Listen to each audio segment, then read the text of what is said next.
Hey, you comic book geeks and you sci-fi freaks, Comic Book Casey coming at you from Comics Beer and Sci-Fi. We are at the Fantasticon in Toledo, Ohio, but I am here with one of the legendary comic book artists that I've grown up admiring, one of my heroes. I'm almost at a loss for words, but this is Sam, Don't Mess with Texas, De La Rosa. Man, how's it going, Casey? It's going great, man. Thank you very much. Let's just substitute that legendary for old, okay? Old. Living legend, how about that? I appreciate that. Thank you so much. And I'm proud to say I have 85% of your books on this table on display, and as you know, I picked up 2 more today. I appreciate the royalties, because Marvel will pay me royalties for that. That's good to know. Very good to know. So, all right, let's take us back now, okay? Yeah. When did you get started in this business? You know, it's something I always wanted to do as a little kid, you know. Back in grade school, I used to like to draw, as most kids like to draw. So I just came across some comic books, and that was really exciting to me. So that's all I ever wanted to do since I was in grade school. So once I got a little bit older, I thought I was good enough to send in samples. I sent in samples to Marvel, but it took me 10 years. 10 years of sending in samples. Nobody told me that they weren't going to hire anybody from Texas unless you were right there nearby to turn in the work. So it didn't matter how good you were. I didn't know that, but I kept trying. What really helped is in the early 80s, FedEx became a reliable company. It opened up the whole country to many other artists besides myself, and that's how I got in, because of FedEx. Okay. Appreciate that. Shout out to FedEx for helping a living legend be here today. So, what was your first assignment with Marvel? Well, I'm going to backtrack, because my first assignment professionally was for DC. Oh, okay. So I worked for DC in 1982. They were the first one to hire me. So right off the bat, they put me on a book, but it was Action Comics, number 534. That's the flagship title. That is their company book. Okay. So right away, I'm on there. So I got the character. Who's the lead character? The lead character was Airwave, but it's a Superman book. But Superman made a guest appearance. So did Green Lantern, Hawk Girl. So I got all those guys there under my belt as my first assignment.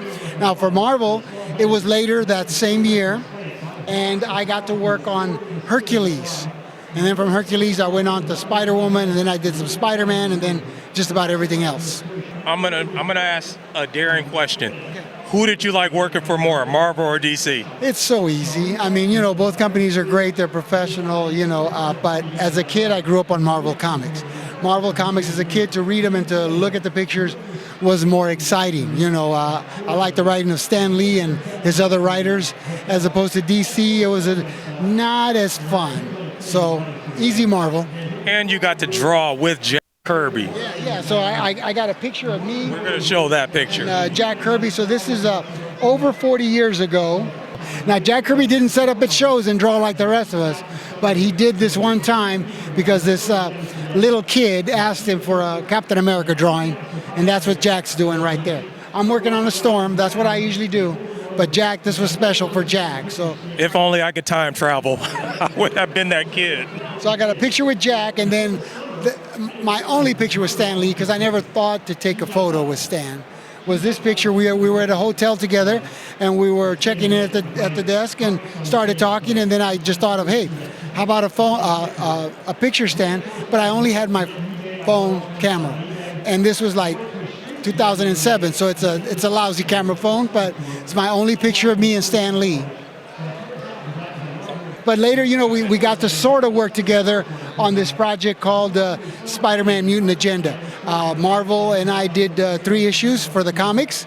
Stan and his brother Larry Lieber worked on the same storyline for the newspaper strip. That's as close as I got to working with Stan Lee. Okay, and now you also had the opportunity, obviously, because of Venom being a successful comic book, that everyone really attributes a lot of its success to you. Nice. Todd McFarlane, what's that like? Yeah, Todd is amazing. You know, he is the co-creator of Venom. I didn't create Venom.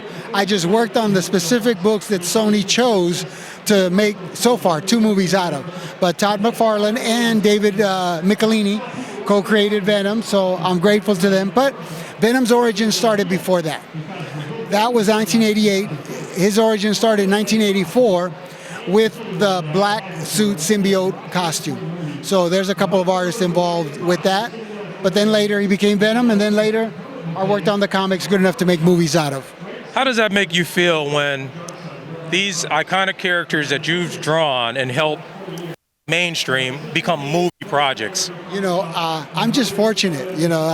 I did a lot of work for Marvel. They liked what I was doing. They put me on high-profile projects. So I'm just grateful to Marvel and the fans and to Sony after all these years, to still be, popular. I tell you what, man, these would not exist. These would not be big budget movie projects without you. Well, I appreciate that. There's a whole lot of creators out there. They worked on a lot of comic books. Now their ideas and images are in movies. So, I hope the fans appreciate, where the movie started. Is Venom your favorite to draw, or do you have a different favorite character to draw? I have another favorite, Spider-Man. But my next favorite would be Venom and Carnage, maybe followed by Aunt May. Did not see that one coming, y'all. Well, I appreciate you being here. I appreciate that you're still doing these events, man, whether they're big or small. Yeah. I mean, basically, again, man, I can't thank you enough. I'm a guest at shows every single weekend. I'm fortunate enough to be across the country as a guest, Comic-Cons big and small.